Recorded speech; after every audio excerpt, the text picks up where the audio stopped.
Donc, à nouveau, bonjour à tous pour ce premier webinaire RéseauBlog de la saison 2015-2016. Sujet d'aujourd'hui, segment routing. On va peut-être parler un petit peu plus loin d'application engineer routing.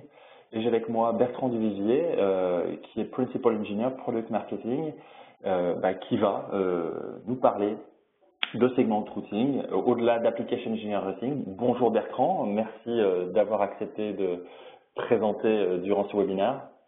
Bon. Effectivement, bonjour. Ce que je peux te proposer, c'est avant que tu commences, c'est que tu te présentes et que tu expliques un petit peu ce qui se cache derrière Principal Engineer Product Marketing. Parce qu'il est important pour que tout le monde comprenne, c'est que Bertrand est au cœur du développement de segment routing chez Cisco. Donc là, aujourd'hui, vous avez les informations à la source et je pense qu'on devrait apprendre tous beaucoup de choses intéressantes. Bertrand, je te laisse le micro, c'est à toi. En fait, j'ai, comme le titre l'indique, j'ai pratiquement deux casquettes à l'intérieur de Cisco. Je suis d'un côté un principal ingénieur, donc je m'occupe beaucoup d'architecture protocolaire, surtout orientée autour des protocoles de routage, ASAS, OSPF, BGP. Et en même temps, je suis dans une équipe product marketing et je m'occupe aussi bien de l'aspect, je dirais, marketing, l'évolution de ce protocole, que de l'aspect technique architecture de ce protocole. Voilà. Alors, pour les slides, je pense que c'est pas les bons slides. Je te laisse partager depuis directement ton ordinateur. Oui, parce que c'est un autre set de slides, je vois ici. Non, là c'est juste le slide d'introduction. Je te laisse partager directement. Je vais faire ça autrement. 2 secondes. Tools, non, slideshow. Alors, comment ça marche maintenant? Tools, que j'ai pas l'habitude de ce système-ci.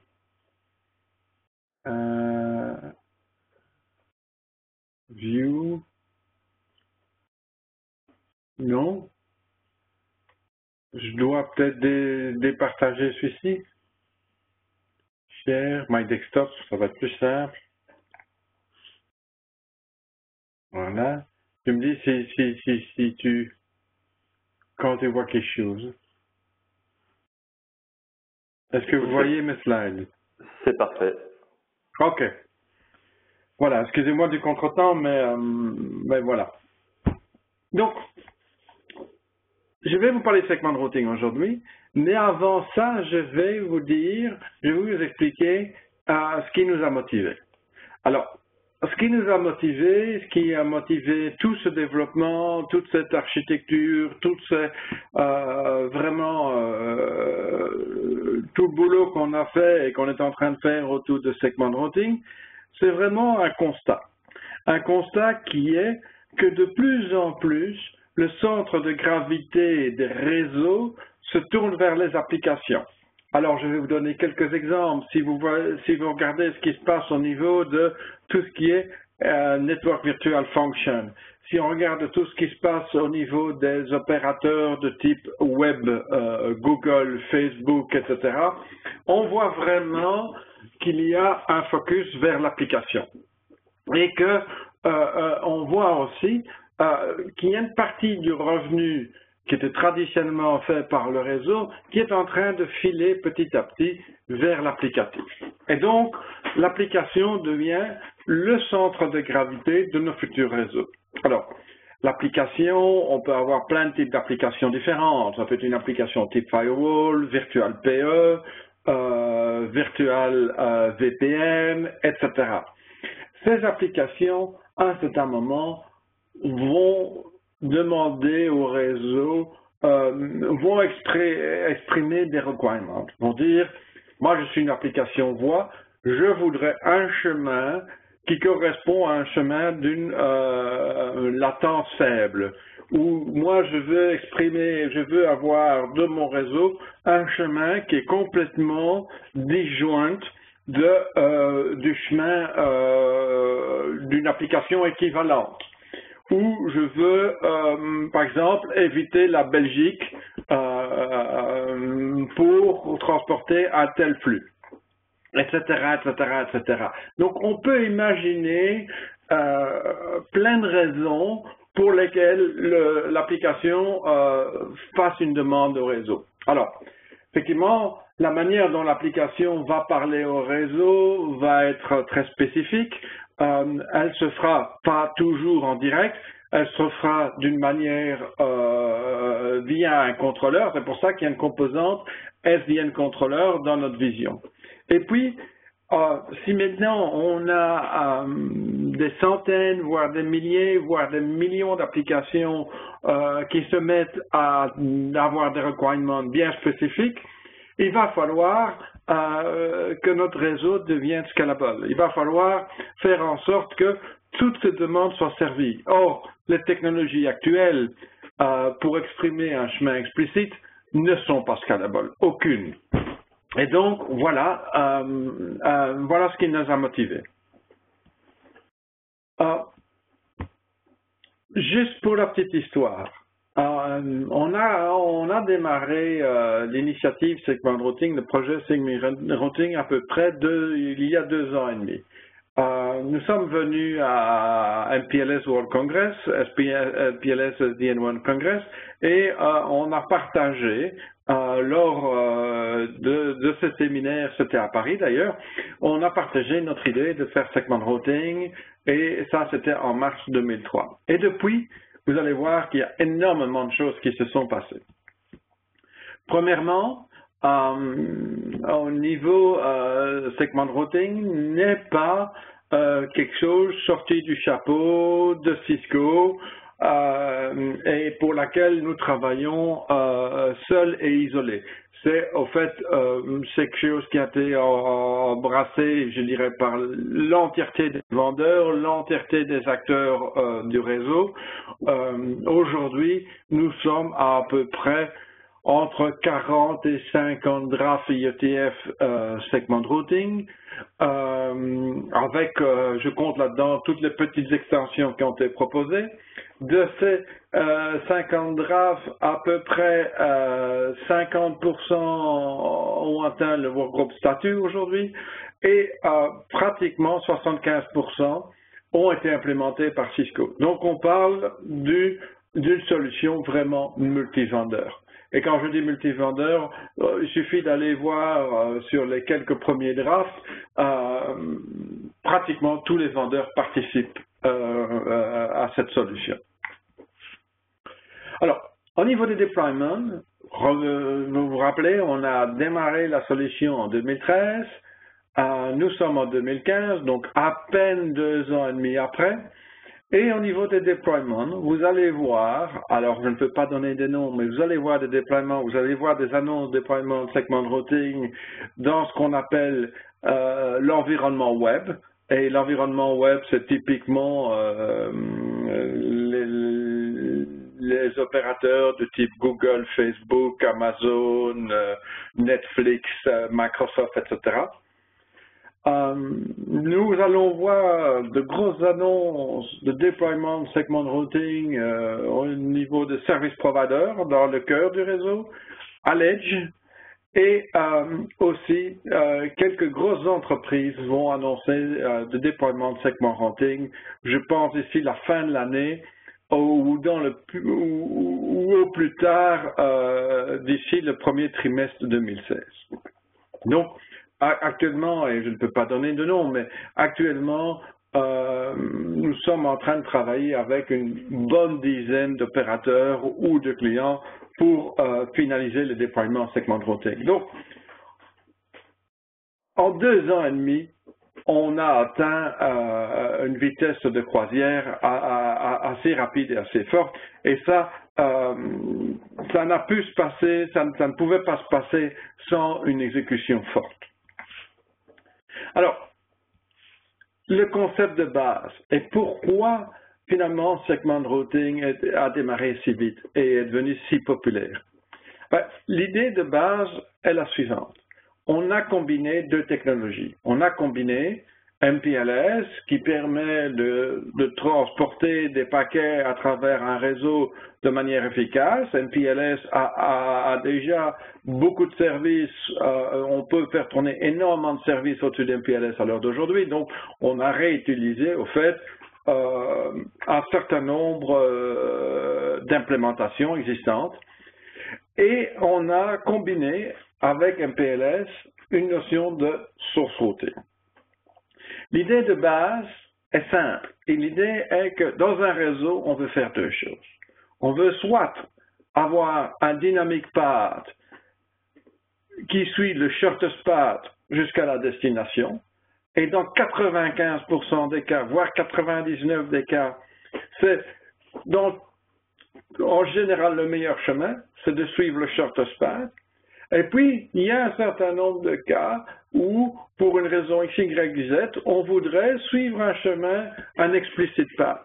C'est-à-dire qu'au lieu de dire, pour aller de Paris à Amsterdam, je prends le chemin le plus court de Paris à Amsterdam, je dirais, pour aller de Paris à Amsterdam, j'y vais via Francfort.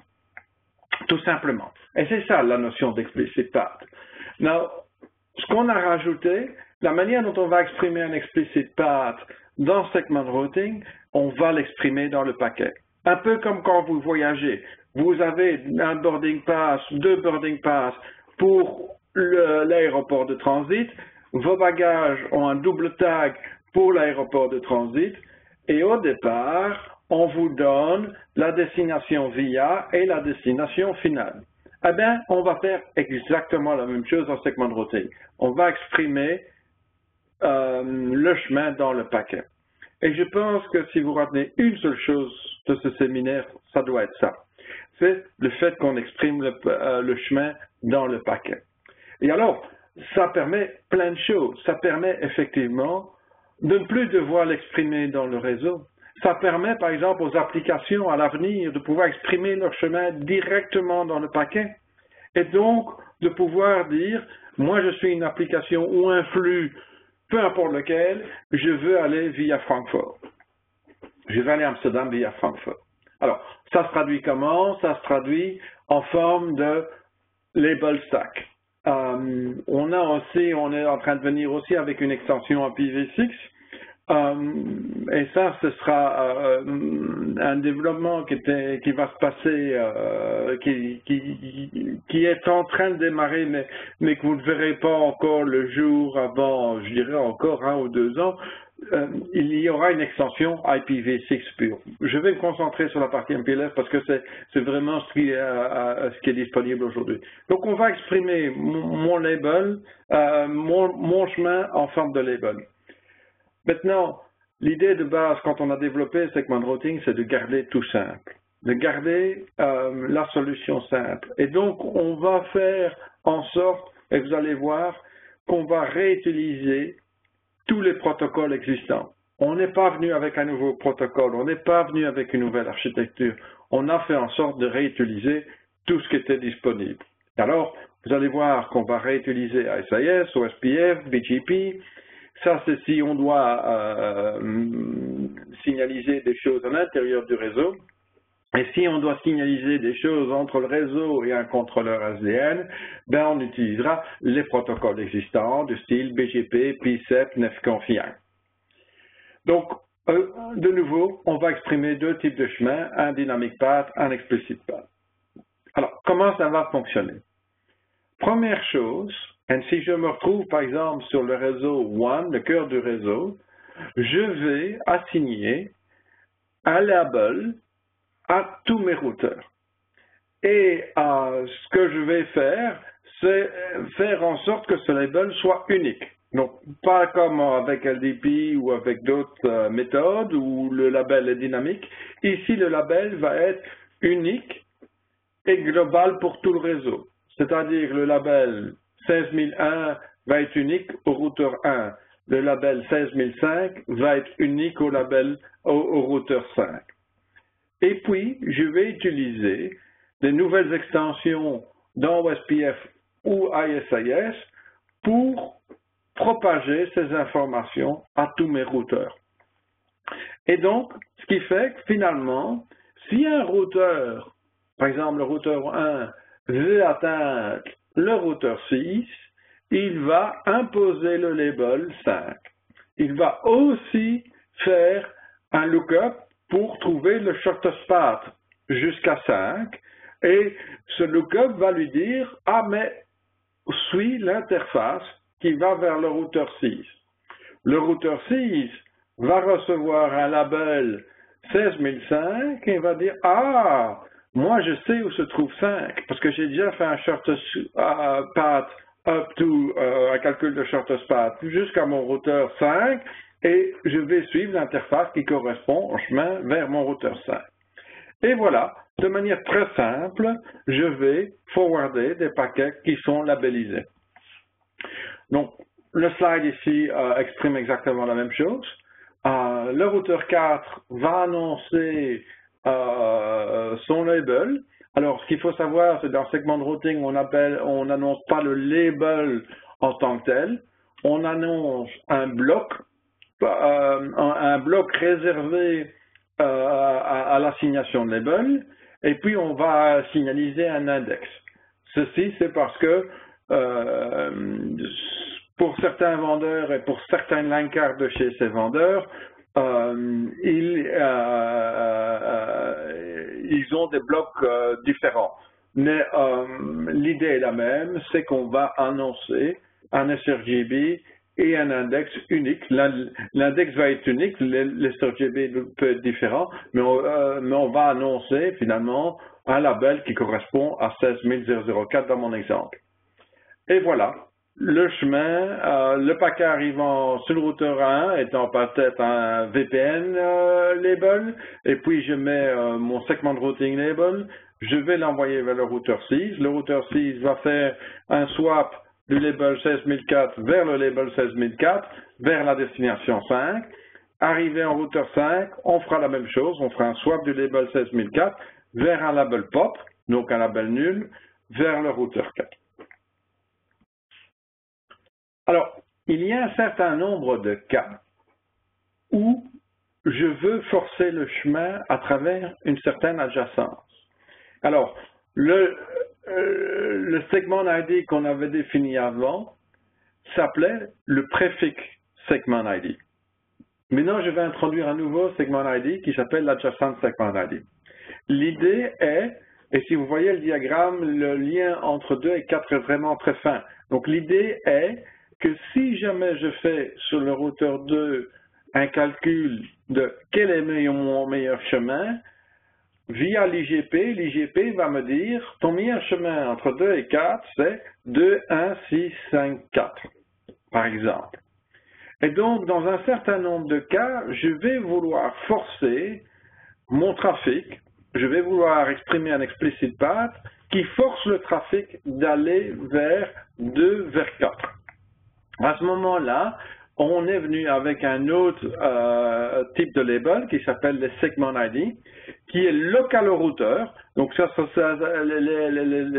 les agency segment ID vont être générés automatiquement par le routeur, vont être local au routeur, n'ont aucune signification locale, donc ils pourront être dupliqués à travers le réseau et vont être aussi distribués via OSPF ou ISIF avec de nouvelles extensions.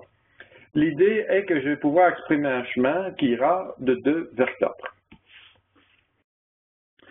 Comme pour IP, je peux exprimer un préfixit de manière aussi Anycast. Donc, je peux exprimer un IP packet Anycast, je peux exprimer ceci avec segment de routing de la même manière. C'est-à-dire, sur le routeur 4 et le routeur 5, je pourrais avoir deux loopbacks. Une première loopback 0, ou par exemple sur le routeur 4, j'ai le label 16004, et la loopback 1, où j'exprime le label préfixé 16100. La même chose sur le routeur 5, j'exprime le label loopback 0 16005, et la loopback 2 16100. Donc ça, c'est de la configuration.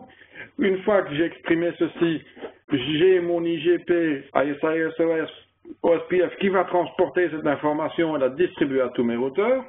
Maintenant, me situant sur le routeur 1, je peux donner une instruction, suis le chemin qui correspond au label 16100. Et naturellement, le routeur 1 va faire un calcul de best path computation et va dire 16100 correspond de manière la plus courte au routeur 5. Si maintenant, pour une raison ou une autre, 5 venait à disparaître, 1 va refaire un calcul de best path et va déterminer que maintenant son best path est d'aller vers 4. Et donc voilà, on va réutiliser des concepts qu'on avait déjà dans IP en MPLS, qui étaient des choses qui étaient totalement impossibles à faire jusqu'à présent.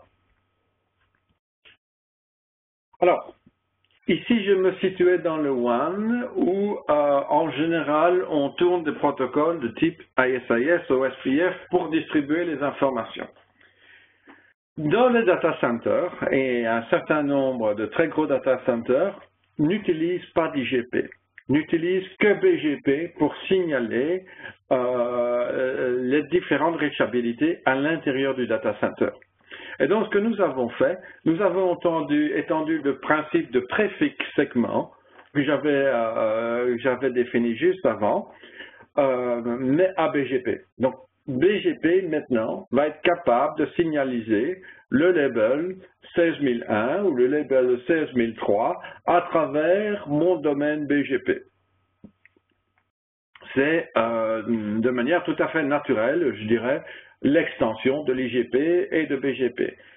Ce qu'on va aussi être capable de faire, et ça le code est déjà dispo, c'est de redistribuer des labels préfixe segment de BGP vers ISIS, d'ISIS vers OSPF, d'OSPF de nouveau vers BGP. Donc toutes les redistributions qu'on pourrait imaginer aujourd'hui à travers son IGP et son BGP, on va pouvoir le faire aussi au niveau des préfixes segments. Comme pour mon IGP, nous avons aussi créé un principe d'adjacency segment pour BGP.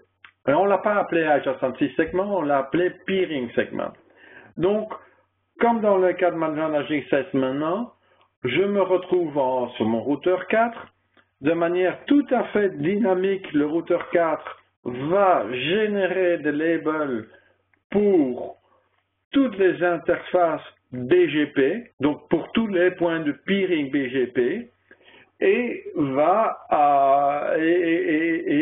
donner cette information de manière locale.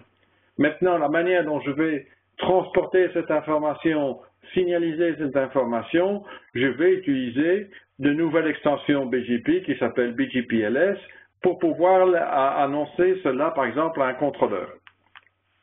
Et donc ici, je me retrouve avec le routeur 4 auquel j'ai maintenant un label qui me permet de dire emprunte le chemin 4 vers 7. Mais 4 et 7 étant un point de peering, étant en général non labellisé, en général je ne vais pas tourner MPLS entre le routeur 4 et 7 parce que c'est un point de peering. Ce qu'on va faire, c'est qu'on va forwarder les paquets unlabel. Donc, on va assigner un label qui aura uniquement une signification locale et qui aura comme signification utilise le chemin de 4 à 7, mais ne rajoute pas de label sur le chemin. Alors, j'avais parlé de la notion d'SDN controller.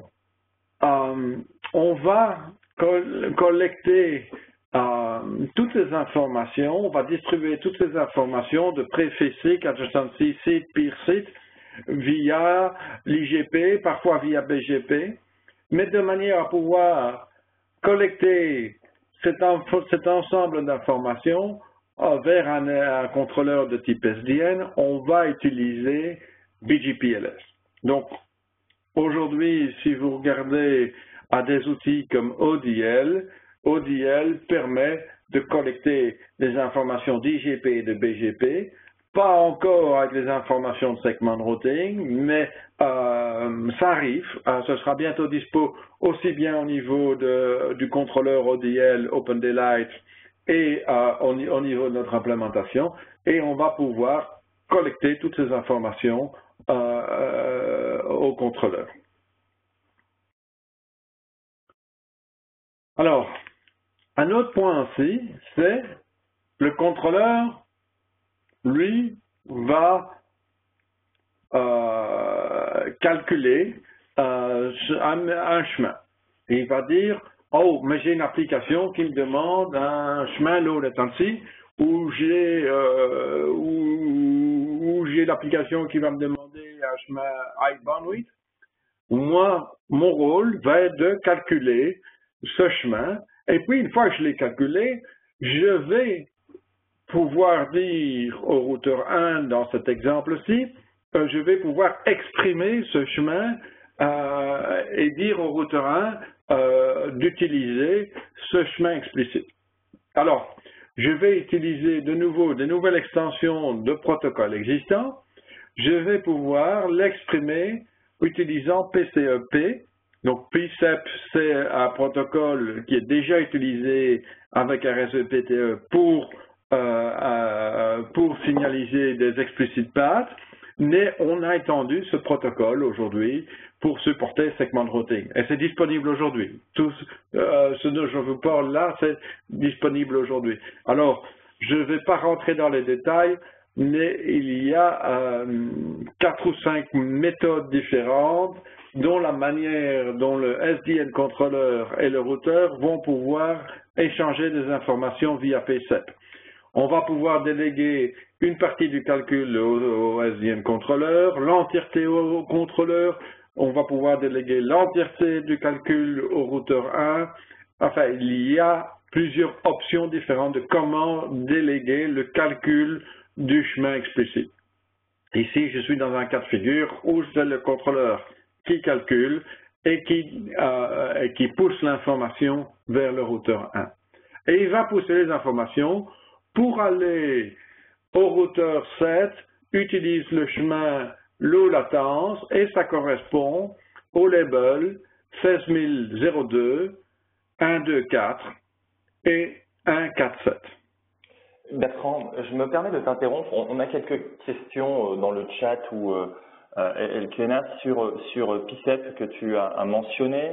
Je pense que c'est pas forcément quelque chose de toujours très connu. On me demande si c'est propriétaire Cisco, par exemple.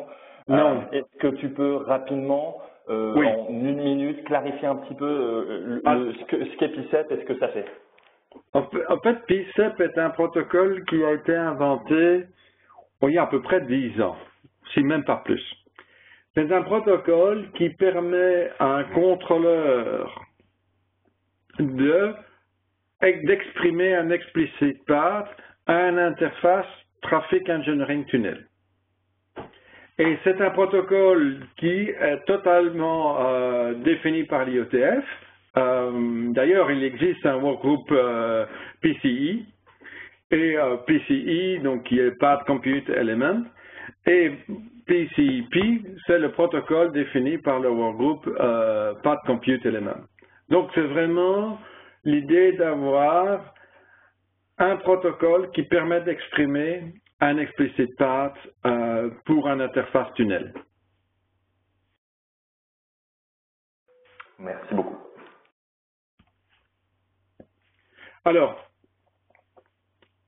vous vous rappelez, je vous ai déjà défini 4 manières ou 3 différents segment ID et je vais en rajouter encore une aujourd'hui.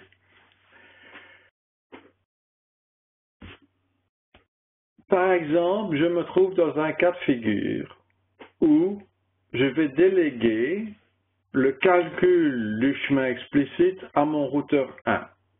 Et mon contrôleur SDN va dire, via PCEP, c'est de nouveau les messages PCEP, va dire au routeur 1, je voudrais un chemin segment routing policy qui correspond à une low latence jusqu'au routeur 4. Le routeur 1 va le calculer et va venir va calculer un explicit path vers le routeur 4 et aura comme résultat le fait que ça correspond à un label stack 16002 124. Puis, ce qu'il va faire, c'est qu'il va renvoyer l'information via un PCAP reply message au SDN controller en lui disant voilà, j'ai configuré une interface tunnel avec cet explicit path et en plus j'ai rajouté, donc on a rajouté à la signalisation PCAP, on a rajouté ce qu'on appelle un binding seed. Alors un binding seed c'est quoi? C'est un incoming label pour l'interface tunnel qu'on vient de créer. Donc, je vais me créer cette interface tunnel de style Traffic Engineering qui passe du routeur 1, 2 et 4 et je vais rajouter à cela un incoming label qui sera par exemple dans ce cas-ci 200. Et ce qui permettra à mon routeur précédent, et vous allez voir l'exemple tout de suite, ce qui permettra à mon routeur précédent de, maintenant, en ayant le label 200, de dire au routeur 1, si tu vois arriver un paquet avec un label 200, swap ce label vers l'explicit path qui correspond au chemin 16002 124. Alors, l'idée est de tout mettre ça en musique ensemble maintenant. Et ce slide, à mon avis, est très important pour ça. J'ai parlé un peu des concepts, des différentes extensions protocolaires, des différentes extensions et la manière dont elles vont fonctionner. Mais l'idée de base est de pouvoir avoir une application qui dise au réseau « Je veux un chemin low latency ». Et la manière dont ça va fonctionner, c'est simple. Et de nouveau, je vous montre un cas de figure. On pourrait imaginer plein de cas de figure différents. Ici, je me retrouve avec deux contrôleurs. Un contrôleur qui orchestre, je dirais, le data center, et un autre contrôleur qui va orchestrer le réseau web. Dans un premier temps, on peut imaginer l'application via une interface JSON ou RESTful ou ce qu'on veut, ayant une interface et disant et demandant à l'outil d'orchestration, peux-tu me provisionner un chemin low latence vers le routeur 7? Et je suis l'application à connecter sur le top of rack switch 12. Alors, le contrôleur en charge du data center, lui, n'a très peu de vision du WAN, n'a pas de vision de peering, donc il ne va pas pouvoir faire grand-chose, mais va pouvoir communiquer avec le contrôleur SDN en lui disant « Peux-tu me dire comment exprimer un explicit path low latence jusqu'à 7 ?» Alors le WAN contrôleur regarde à sa table de routage, voit que le routeur 5 est le best path BGP vers le routeur 7, vérifie ses critères. Ah oui, je vois bien que j'ai un peering entre 5 et 7, mais celui-ci est high latency, high bandwidth, ça ne correspond pas à la demande. Par contre, j'en ai un autre qui est de peering seat 147 qui correspond à un chemin low latence, low bandwidth. Donc, déjà, je sais que je dois aller vers le routeur fort, sur le routeur 4, et que je devrais exprimer ma sortie du routeur 4 avec le label 147. En plus de ça, WE, donc notre SDN contrôleur, va par exemple déléguer le calcul du chemin low latence au routeur 1 en disant via P7, peux-tu calculer un chemin low latence jusqu'au routeur 4? Et P7 va dire oui, voilà, le chemin, l'explicit path entre 1 et 4 est le chemin 16002, 16004. Et En plus, j'ai assigné un binding seat de la valeur 200. WUI, le SDN controller, va à ce moment-là informer l'orchestration device, l'orchestration controller, pour un chemin low latence à travers le WAN et pour un chemin low latence vers ma destination, tu devras utiliser les labels 200 et 147. Cette information, par exemple, fera pousser à mon top of rack ou carrément à mon hypervisor ou pourquoi pas à mon application. Et là, on dira, si tu veux utiliser le chemin low latence, tu devras pousser le label stack 16001, 200, 147. Et alors, si on regarde le chemin que va emprunter les paquets utilisant cet explicit path, on verra bien qu'à travers mon data center, on va suivre le chemin jusqu'à 16001 qui correspond à mon DCI numéro 1, que là j'ai un binding seat qui va être à ce moment-là mon routeur 1 qui va être popé, qui va être swappé avec le label 16002, 16004. J'arriverai sur mon routeur 16004 et puis j'utiliserai le label 147 pour pouvoir sortir de mon routeur 4. Et voilà dans la manière dont on va résoudre, je dirais, notre rêve, l'idée qu'on avait d'application engineer routing et la manière dont on va résoudre ça petit à petit. Alors, ça, ce que je vous montre ici, c'est le rêve, c'est la destination, je dirais, à long terme. Maintenant, effectivement, au niveau des deployments, personne n'est prêt à faire ceci encore aujourd'hui. Mais on le fera en plusieurs étapes. C'est-à-dire qu'on va utiliser segment routing pour résoudre des problèmes, par exemple, dans le WAN, initialement. Par exemple, on va vouloir dire, moi j'utilise le PLS, mais j'ai plus envie de garder LDP parce que LDP rajoute de la complexité au niveau de mon opération et je peux swapper, je peux passer à segment routing juste pour cette fonction-là.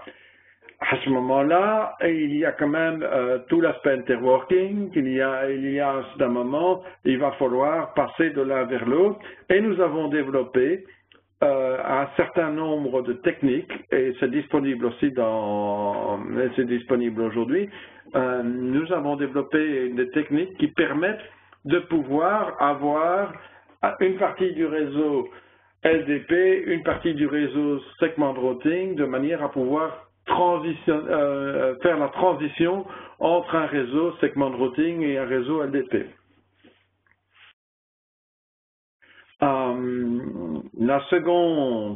Le second cas classique, je dirais, où les clients regardent segment routing, c'est le cas du fast reroute. Aujourd'hui, il existe plusieurs techniques de fast reroute à travers son réseau. L'idée de base d'une technique de fast reroute, c'est de pouvoir finalement backuper son réseau dans les 50 millisecondes. Alors, si on regarde aux techniques actuelles, ce que j'appelle le ATM lag, par exemple RSVP-TE, fast reroute, il souffre d'un certain nombre de points qui seront résolus avec segment routing. Par exemple, il n'y a pas d'HMP possible avec RSVP-TE. Deuxième chose, et ça c'est important, c'est qu'en cas de fêlure, RSVP-TE va créer énormément d'états dans les nœuds intermédiaires. Et de plus, va faire en sorte qu'on revienne au routeur auquel on était censé arriver avant la cassure du lien ou du nœud. Et par exemple, sur cet exemple-ci, sur ce diagramme-ci, je vais revenir au routeur 2. Et ce qui va faire en sorte, c'est que mon trafic, finalement, va pas vraiment être optimum. Mon chemin de backup va pas vraiment être optimum. Avec segment routing, on va résoudre tous ces problèmes-là. Avec segment routing, ce qui va se passer, c'est que sur le routeur 1, on va calculer un chemin explicite qui correspond à ce qu'on appelle la post-convergence path, c'est-à-dire au meilleur chemin pour atteindre 7. Même si c'est un chemin de backup, on va quand même calculer le meilleur chemin. Ce qui fait qu'en cas de cassure du lien 2, on va emprunter le chemin le plus court jusqu'à la destination. Seconde chose, c'est que segment routing supporte les CMP load balancing. Donc, si nous avions, par exemple, un double lien entre 6 et 5, on va emprunter les deux chemins automatiquement. La troisième chose, avec segment routing, en fait, on combine deux technologies ici, segment routing et l'effet fast reroute. C'est que le routeur 1 va exprimer son explicit path dans son paquet et n'a plus besoin de créer d'états intermédiaires ou d'états du chemin de backup dans les nœuds intermédiaires. Donc, finalement, c'est une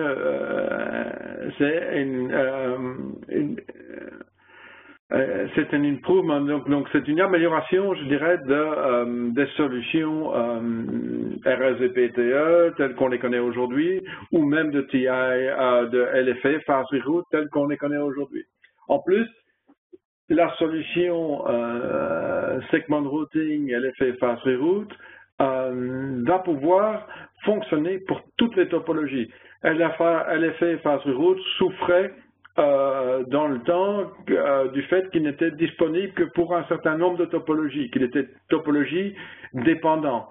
Ici, segment routing combiné à LFA fast reroute est topologie indépendante. Et ça, je crois que c'est encore un autre gros avantage de cette solution. Donc, il y a moyen en une ou deux lignes de commande, aujourd'hui, de pouvoir backuper, de pouvoir créer des chemins de backup pour l'entièreté de ces nœuds de manière très simple.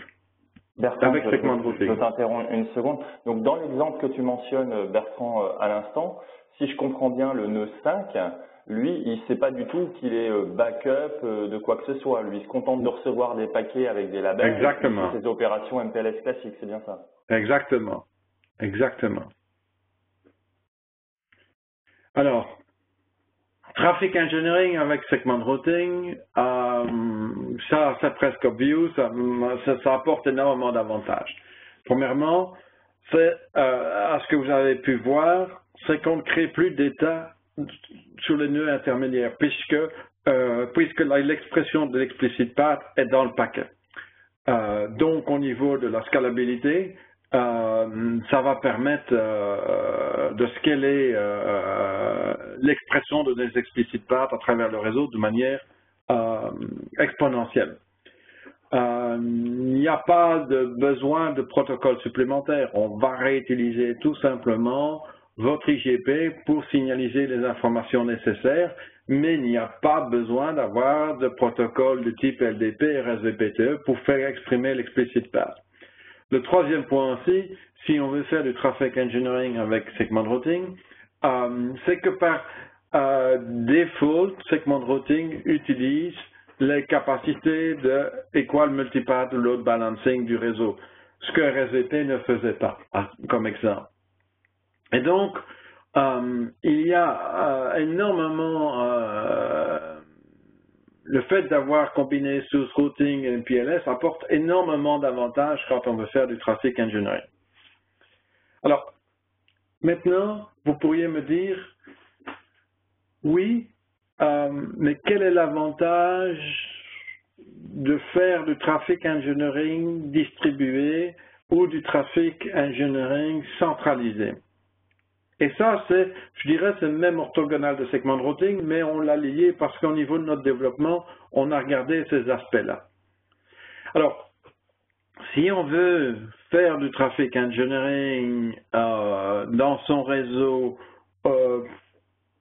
on le fait pour des raisons bien fonctionnelles. Soit on veut améliorer la capacité de son réseau, soit on veut créer des chemins explicites de type low latence, soit on veut avoid certaines topologies, donc on veut éviter par exemple les liens satellites.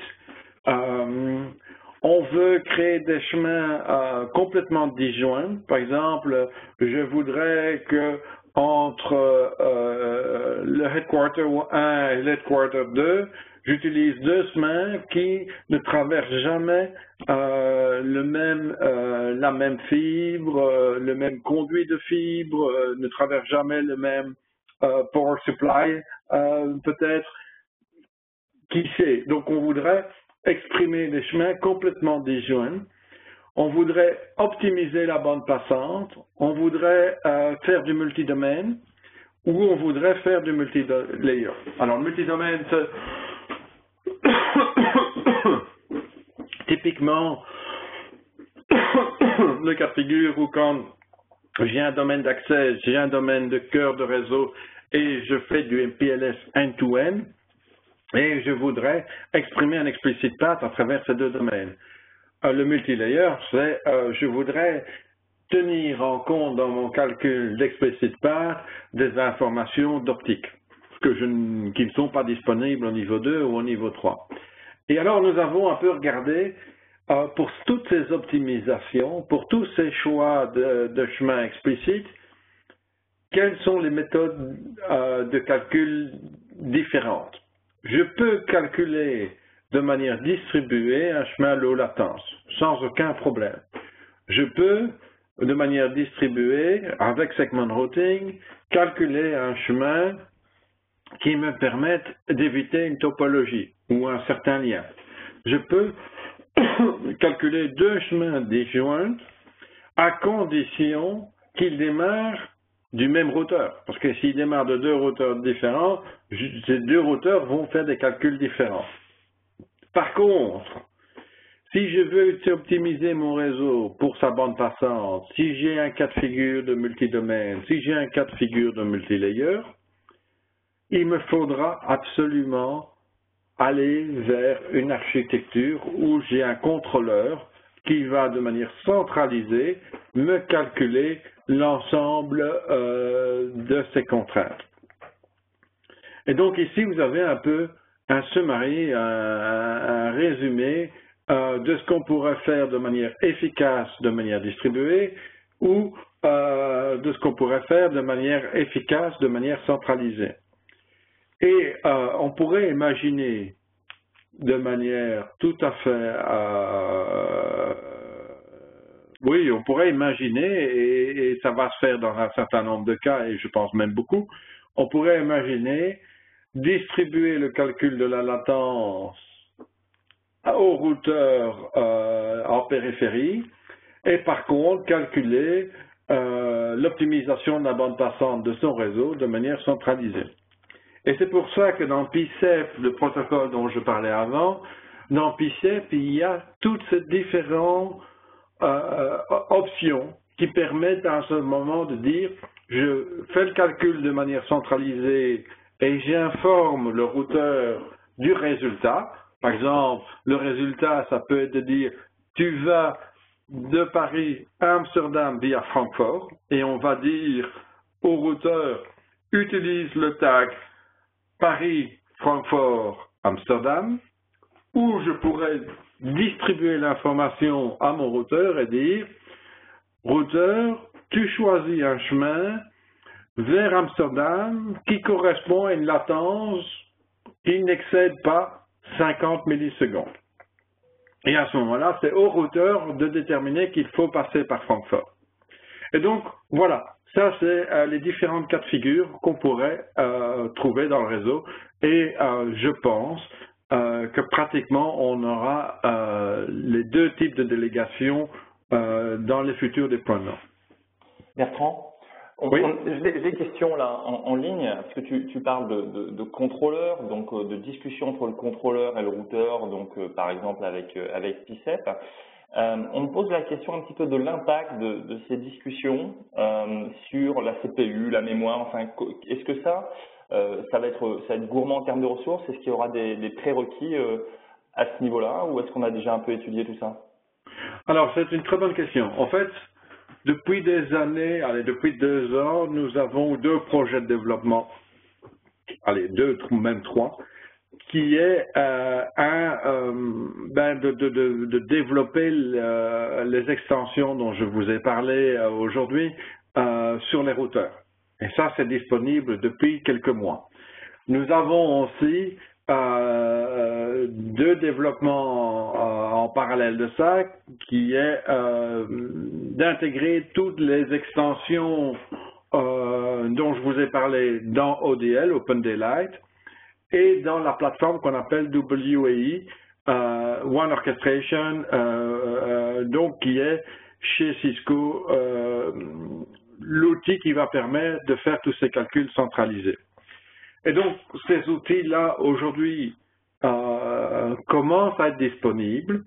Et j'ai une équipe, j'ai 6 personnes aux États-Unis à qui j'ai demandé d'exactement regarder ça. Donc aujourd'hui, on n'a pas encore des résultats, mais j'ai demandé et j'ai obtenu ce qu'on appelle dans notre jargon, j'ai obtenu du funding, de manière à avoir 6 personnes qui vont simuler un réseau de type opérateur, mais un très gros réseau, et qui vont commencer à regarder à tout l'aspect opérationnel d'un déploiement SDN.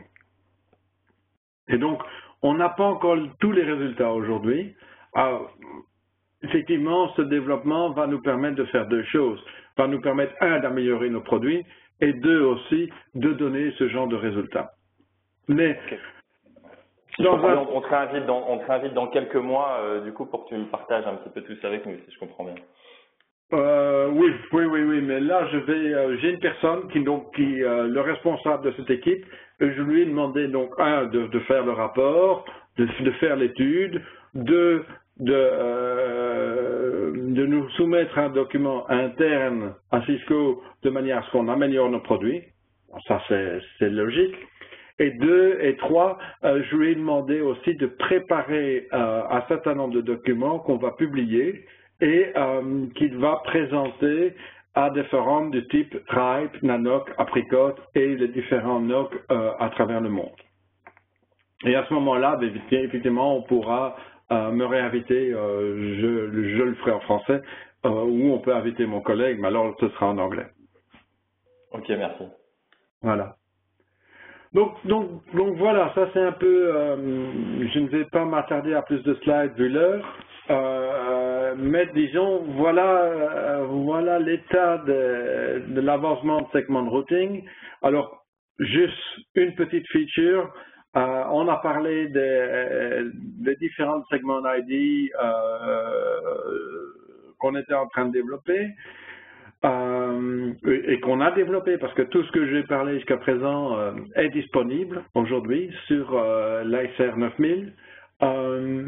Une des features sur laquelle on travaille, c'est ce qu'on appelle le Layer 2 Link Seat. Aujourd'hui, un des gros problèmes des réseaux de niveau 3, c'est qu'il y a énormément de Layer 2 bundle. Et au niveau de ce Layer 2 bundle, finalement, au niveau 3, c'est vu comme un seul et unique interface. Et ce qu'on voudrait faire, et on a rajouté une notion de Layer 2 Link Seed, on a rajouté cette notion qui est simplement de dire je vais assigner un label spécifique à chaque membre du Layer 2 bundle. Je vais distribuer cet adjacency seed Layer 2 link à travers mon réseau ASIS ou SPF. Je vais utiliser BGPLS pour communiquer cette information à mon contrôleur. Et maintenant, j'aurai 3 adjacency seeds pour ce bundle.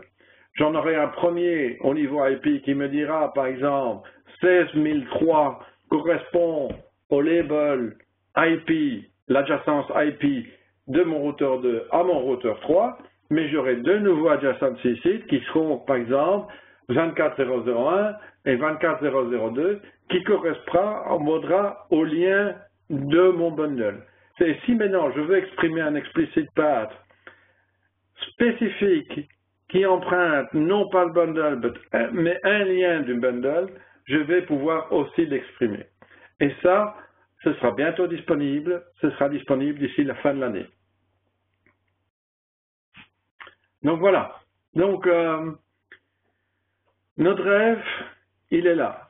Notre rêve, c'est de pouvoir, au niveau de l'application, de l'hypervisor, classifier les applications par flux, de pouvoir exprimer l'attente du réseau, de manière, et la manière dont on va l'exprimer, c'est sous forme de segment list.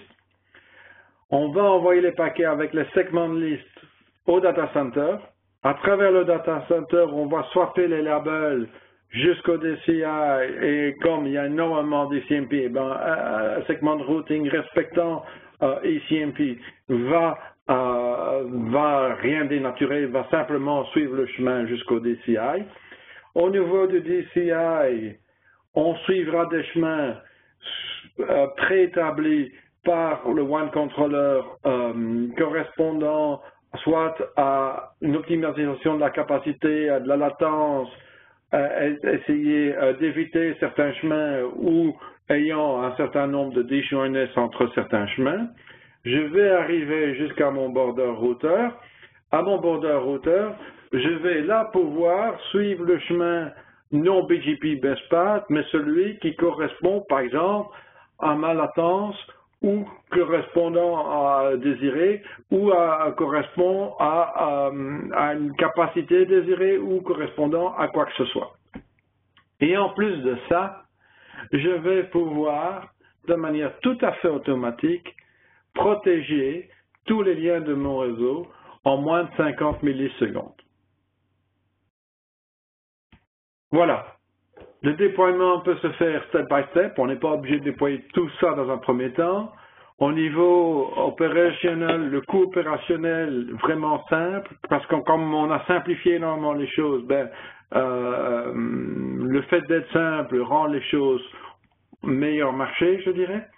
Le focus, c'est l'application et la solution est cross-domaine, cross-vendeur. Voilà.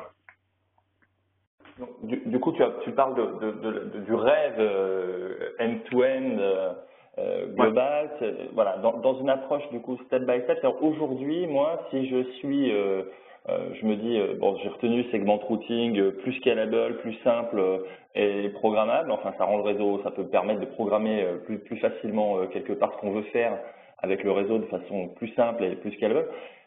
Si je veux faire quelque chose aujourd'hui, pourquoi je utiliserais segment routing? Alors ici, c'est justement, je dirais qu'il y a, on peut avoir plusieurs raisons pour déployer segment routing. Premièrement, c'est automatiser mes 50 millisecondes convergents. Je voudrais faire en sorte que tous les liens soient protégés et que ce soit extrêmement simple. Je veux faire en sorte aussi de ne plus utiliser LDP et de simplifier mon réseau. Et ça, on peut démarrer tout de suite. Ça, c'est dispo aujourd'hui. Du coup, je fais mon layer 3 VPN, j'ai mon réseau, j'avais mon MPLS, ça je vire LDP et je remplace tout par donc des exactement. Et ça ne change rien au niveau VPLS, ça ne change rien au niveau layer 3 VPN, tous les services restent intacts, on n'a rien changé au niveau des services. Donc voilà, donc je pourrais dire, je simplifie mon réseau, j'utilise la nature de segment routing et la nature surtout celle du fait que grâce à segment routing, je peux automatiser ma convergence en 50 millisecondes.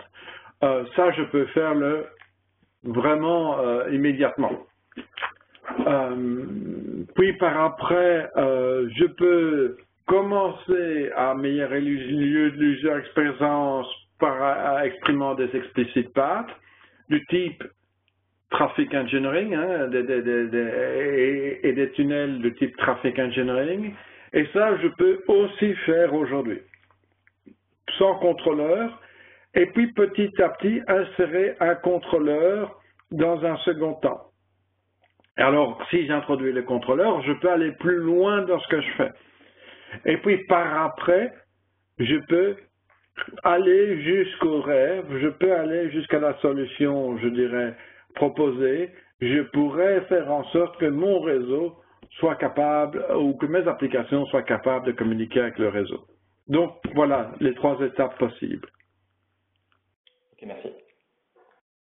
Et l'étape 1 est dispo aujourd'hui, l'étape 2 est pratiquement dispo aujourd'hui. Elle demande encore, je dirais, un peu d'intégration, et cette intégration, nous la faisons avec un certain nombre d'opérateurs à l'heure d'aujourd'hui. À l'heure d'aujourd'hui, pour l'étape 2, nous sommes fort engagés. Elle n'est pas encore, je dirais, au niveau marketing, elle n'est pas encore automatisée. Hein. Ce n'est pas encore un produit qu'on va prendre et qui est très simple à déployer. On va accompagner, on accompagne encore les clients parce que SDN, c'est quelque chose de neuf pour tout le monde. Hein. Mais on est sur le point de l'avoir automatisé. On n'est pas très loin, on n'est plus très loin. Et puis l'étape 3, là, c'est ce qui pousse notre développement actuellement. Par exemple, nous allons avoir segment routing sur les plateformes NextOS. Et ça, c'est en cours. D'accord. Donc sur ce point-là, je pense que ça peut intéresser du monde, même si c'est plutôt un webinaire technologique, et ça l'a été. Moins que, voilà, c'est pas l'idée, c'est de pas faire un gros plan sur les produits. Est-ce que tu peux rapidement nous dire sur quel type de produit on développe tout ça? Moi, tu sais, je fais pas mal des catalystes d'accès ou des routeurs d'accès, tout ça. Est-ce que je vais avoir ces fonctions ici, ou est-ce que ça s'adresse à d'autres? Alors, tous les équipements de niveau 2 qui font du VLAN, de l'Ethernet, pour eux, il n'y a pas de changement parce que ça reste des équipements niveau 2. Donc, on ne parle que d'équipements de niveau 3. Donc, sur les équipements de niveau 3, nous avons démarré effectivement avec les plateformes service provider de type ICR 9000, CRS, NCS 6000. Et aujourd'hui, nous sommes en train de délivrer le code aussi sur les plateformes, je dirais, de type entreprise, du style ICR 1000, ISR 4004, du style ICR 900 à l'accès au niveau des service providers. Et donc là, nous avons déjà un certain nombre de fonctions dispo, un peu moins que ce qu'on a dispo sur les routeurs de type service provider. Et puis l'étape suivante, nous sommes en train de développer les fonctionnalités segment routing sur toutes les plateformes NextOS. Alors je dirais sur toutes, il faut être prudent. Je parle surtout du Nexus 3000, Nexus 9000, du Nexus 7000 et des nouvelles plateformes Nexus qui ne sont pas encore annoncées chez Cisco, en dehors de Cisco, mais nous avons un certain nombre de nouvelles plateformes qui vont venir et nous sommes déjà en train de développer segment routing là-dessus. Ok, merci beaucoup. Est-ce que tu as terminé? Tu as encore quelques petites choses à dire? Non, c'est bon. Je pense que c'est bon. Hein, moi, je te remercie énormément. Est-ce qu'il y a des questions dans le Q&A? On va peut-être pas faire microphone ouvert pour tout le monde, parce que généralement, ça donne pas grand-chose. Mais j'ai pas vu beaucoup de questions dans le Q&A. J'ai reçu quelques questions dans le chat que je t'ai transmises au fil de l'eau. Je pense que ça rend les choses un peu plus dynamiques, même si ça peut perturber un peu l'orateur. Je laisse encore quelques minutes, du coup, dans le Q&A pour voir s'il y a des questions de dernière minute.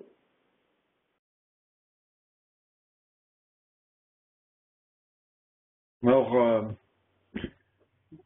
une chose que j'aimerais bien partager avec tout le monde, c'est nous allons publier, et nous avons déjà commencé de publier énormément d'informations sur cet alias, sur ce website qui est www.segment-routing.net.